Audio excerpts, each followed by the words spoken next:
Michael Mann, one of the finest filmmakers who perfected things such as handheld, nighttime cinematography, crime, and the color blue. He has a varied career spanning almost 50 years, but today we're going to focus on his contributions to cinema in the 90s. Now, he did make 3 movies that decade, but we're only going to be talking about 2 because I think they go well together, and I also haven't seen Last of the Mohicans, but I do hear it's good. Today we're going to be talking about the back-to-back masterpieces Mann dropped on us in 1995 with Heat and in 1999 with The Insider. These movies are so good, it feels crazy that we got them back-to-back. It's like discovering fire twice. I'm going to briefly discuss why I love both of these movies so much, but this will be a spoiler-filled discussion, so if you haven't seen one or the other, I'll have them timestamped below. But if you haven't seen either of them, I highly recommend go watch them. It's amazing, you'll love it. It's going to be the best 6 hours of your life. You're going to have so much fun, alright? But for those that have seen it, or just don't care about spoilers, let's get into it. First up, we're going to be talking about Heat.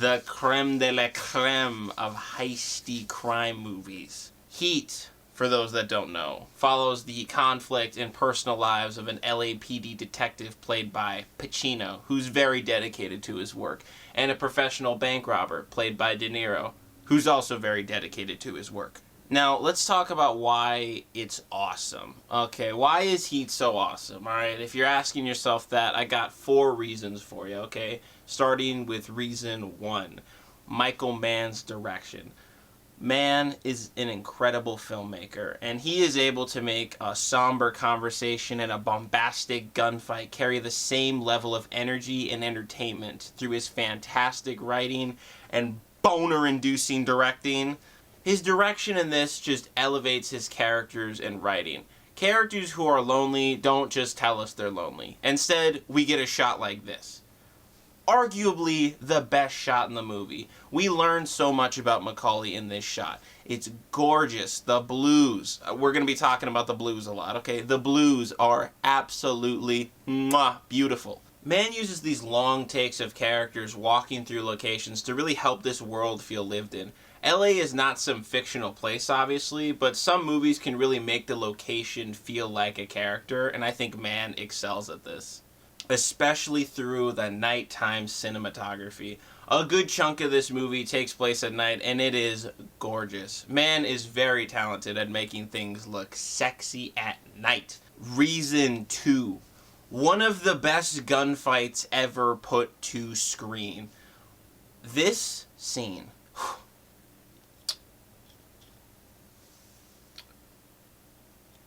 Okay. This masterclass of a scene blends tension, character drama, and a bombastic payoff of hectic yet controlled action, all directed to perfection. Sometimes you watch a movie where a scene in it becomes the new standard of excellence. Have guns ever sounded better in a movie? Maybe in Collateral. But here? Holy shit. If I have the TV a little too loud watching this scene, my mom thinks the NRA is staging a peaceful protest outside.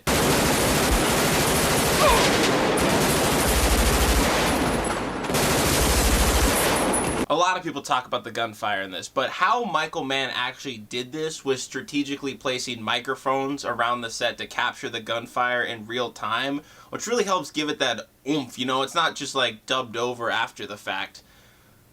And the set was the actual streets of Los Angeles. All the film was shot on location around LA, and it's incredible, but it seems downright insane for this scene, blocking off several streets, tons of extras, all firing blanks, essentially turning the streets of LA into a war zone. which it can be depending on the time of year. Actors spent months practicing to help perfect their handling of these weapons on film. One of the most iconic moments is this reload done by Val Kilmer, which has apparently been used by Marines as a video reference of how to properly reload a rifle.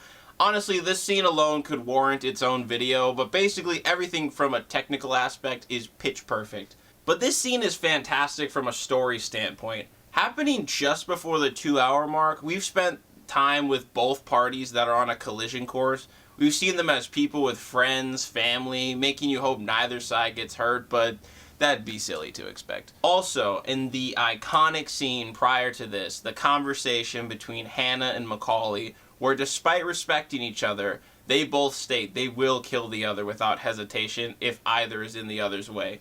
It's this shootout where we get to see if they will truly live up to their words. And they do.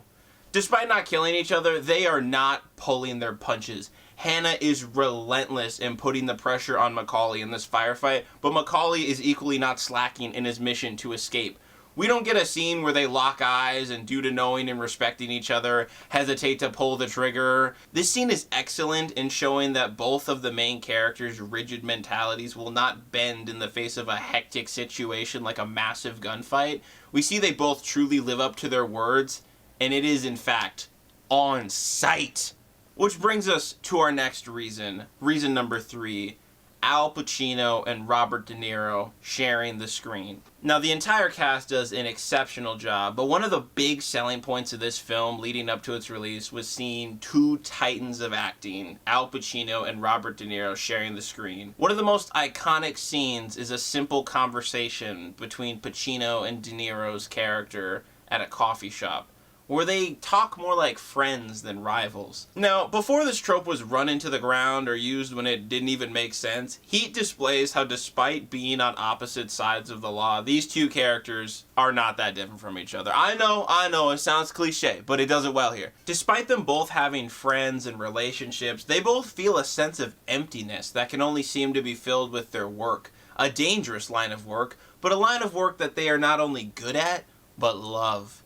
A love that borders on obsessive. This mutual love of the game to fill a void is something they both see and understand about each other. Despite being on opposite sides of the law, they are the only two characters who truly understand each other. It makes it all the more tragic that they are rivals who, despite respecting each other greatly, will kill each other without a second thought if it came down to it. Reason 4. The supporting cast. The entire supporting cast is populated with great characters like Chris, played to perfection by the late great Val Kilmer, Michael Chirito, also played by the late great Tom Sizemore, damn, now I'm sad. Macaulay and Hannah's team are given so much personality and are so much more than just yes men. You really understand why these guys want to follow their respective leaders. They have a great sense of admiration, respect, and camaraderie. My favorite side character has to be Waingro, played by Kevin Gage. No, hold on. No. I'm not saying I like the guy. Okay, he's actually the worst person ever. Okay, I like him due to the sheer fact he's so separate from the main conflict, but always finds a way to ruin things for everyone. He's just an absolute madman from the first scene.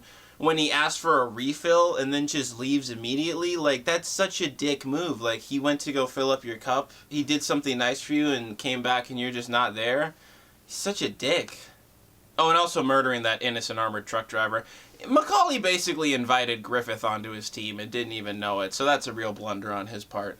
The movie has these smaller storylines almost separate from the main conflict that on my first couple of watches actually kind of bothered me. I thought they hurt the pacing and took away from the bank robbing sauce of the movie. But recently, I've come to love these, as I think they really enhance this world and make everything feel more lived in.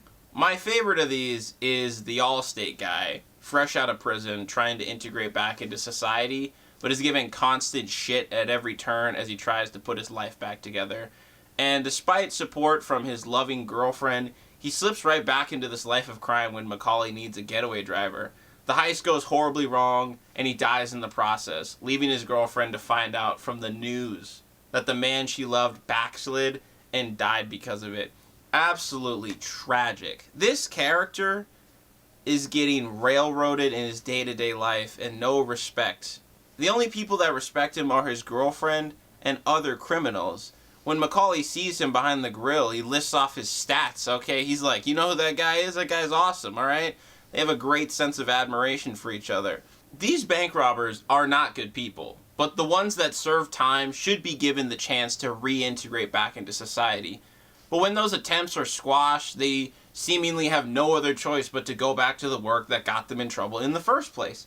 It's a brutal cycle that makes characters not only scared of the isolation of prison, but the isolation of, after having that, follow you around, preventing you from moving forward.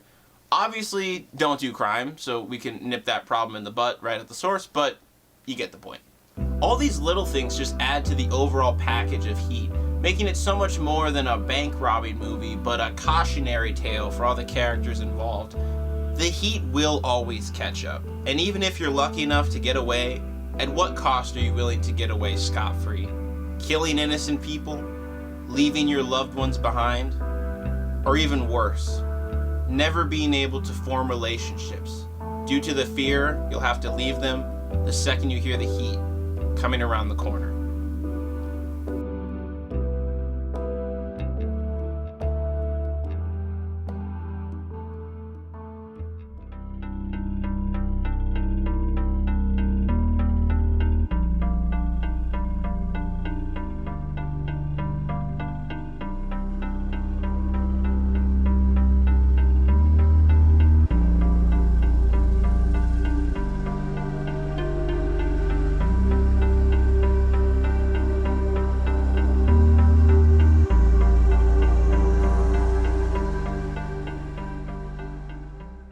Released in 1999, The Insider tells the story of a former employee of a large tobacco company whose life is put under fire when he decides to appear in a 60-minute segment about the company's questionable practices.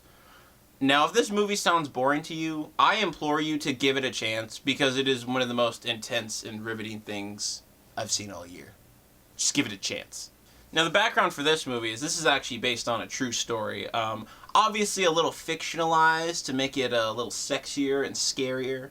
Probably not sexier, but Pacino is throwing down them fits. Even though some of it is fictionalized, it doesn't take away from the broader themes of the movie, which are very real. Tobacco companies, unfortunately, do exist, and they have enough money and power to kill my whole family without a second thought. According to the World Health Organization, tobacco kills over 7 million people per year. That is such an insane number, that's not even funny how many dead people that is. That's practically a genocide per year. Now, I've smoked maybe 7 to 12 cigarettes in my life, and maybe that 13th one would have been the one to get me, like, hooked. But all I can say is cigarettes fucking suck. Now, I'm sorry for all the smokers' feelings I've hurt with that statement, but maybe go smoke a cigarette and you'll feel better. Now, if you're wondering why The Insider is so awesome, I got 4 reasons for you once again. And first up, the same as the last time, it's Mann's direction. Mann's direction once again really elevates his writing. This movie has lots of paranoia and tension, which Mann is able to convey visually through his handheld camera work. This movie's actually a straight-up horror movie. If the idea of a large entity destroying every part of your personal life just because you did the right thing terrifies you, then tread carefully with this movie. Watch it with the lights on. Lots of the movie is also caked in ambiguity, which adds to the horror of it all. Some of these are decisions to maintain authenticity, such as the bullet being left in Wygand's mailbox, which is something that did happen, but the exact identity of who did it was not concrete, so Mann and Roth just put it in as is, which keeps the story honest, while also making it more unnerving. Like many of Mann's films, it looks gorgeous during scenes at night. The scene at Topgolf, Wygand in his backyard, and especially this final phone call between Wygand and Bergman, with Bergman standing in the water. Fucking mesmerizing. Mann knows how to make a blue night shot the best shot in the world. That shot is gorgeous. Reason 2. Pacino and Crowe. Once again, we got 2 powerhouse performances. Both play very different characters, but equally compelling. We'll start with Pacino, since the movie starts with him. From the first scene, we see the length this character will go to cover a story. It's a very intense way to start the movie with our main character blindfolded in the back of a car, but it gives you a good sense of this character's dedication to his job and covering the truth wherever he needs to find it. Lowell Bergman is unwavering in his pursuit of the truth and will not back down when put in a corner. Pacino is amazing in this role. There are multiple scenes of him just bitching out people, and it is written and acted to perfection. The sheer anger on display as Bergman realizes the line of work he's dedicated his life to is capable of losing its morals and selling out. While the unfolding of events for Bergman are sad, they pale in comparison to the tragedy of what happens to Jeffrey Wigand. The downward spiral that comes from him doing the right thing is truly heartbreaking, and Russell Crowe plays the role to perfection, perfectly capturing the anxiousness and desperation as his life crumbles around him from this one decision. So much of the movie is him just trying to maintain a brave face amidst all this personal chaos, and it's very sad to watch him lose out on things like his family and sense of security. The fallout of his decision really helps emphasize the devastation of this story. Addiction and death mean nothing when there's money to be made, and these companies have so much money to burn that it is a seemingly unwinnable fight. The dread is hammered home when Wigand is looking at the legal department of the tobacco company he blew the whistle on, and it's a 24-hour business in finding ways to ruin his life. Being punished for doing the right thing is one of the most frustrating things to witness or be on the receiving end of. This fear of repercussions is most likely why some don't feel like doing the right thing. Or they're just assholes. Looking at the tobacco industry today can almost make you feel a little bit cynical that nothing has changed almost 30 years later, and it can maybe be argued that things are actually worse these days. But that's not my takeaway, which brings us to the final reason: the inspiration. The last conversation between Bergman and Wigand has this fantastic line: "I'm all out of heroes, man. Guys like you are in short supply." That cynicism and devastation you're feeling needs to be swapped with the warm feeling that there are good people in this world that will put themselves on the chopping block just to do what's right. Doing what's right with no reward is admirable, but doing what's right knowing it'll harm your life is even more admirable. That's the shit real heroes do. Spider-Man type shit. The good doesn't stop with Bergman and Wigand. As much of the supporting cast, who are all excellent in this movie, couldn't find a part to slip that in, but the whole supporting cast is fantastic. They all of them, all the performances, they're all great. Perfect. Many supporting characters try to support this noble cause any way they can, while also acknowledging the danger of it all. One character relates what Wigand's going through to aerial combat he was involved in, but says while what he went through lasted minutes at most, what Wigand's going through could last a lifetime. Despite this, Wigand goes through with it, and even though he's fighting a seemingly unstoppable force, he at least has people in his corner supporting him, like Bergman. The final scene of the movie feels almost like the end of an era, where even though Bergman got the version he wanted of the interview on the air, he quit the company, as he knows this is something that will certainly happen again. He is more than willing to fight for the truth being put out there, but he should never have had to fight his own colleagues who have begun to represent businessmen over journalists. A very quick shot early on in the movie shows a newspaper where the front page is the O.J. Simpson trial.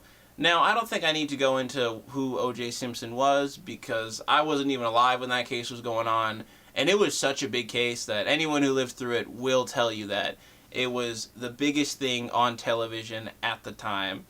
And I think that trial is almost where news kind of shifted from being a retelling of what's happening in the world to sensationalized entertainment, where the truth and tragedy of things happening becomes overshadowed or maybe even glorified.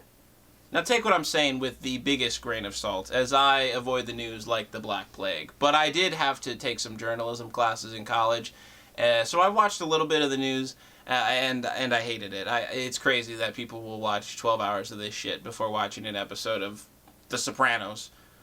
I think Bergman can see this future where the truth and integrity don't matter, and he gets out early before he sees the profession he came to know and love implode.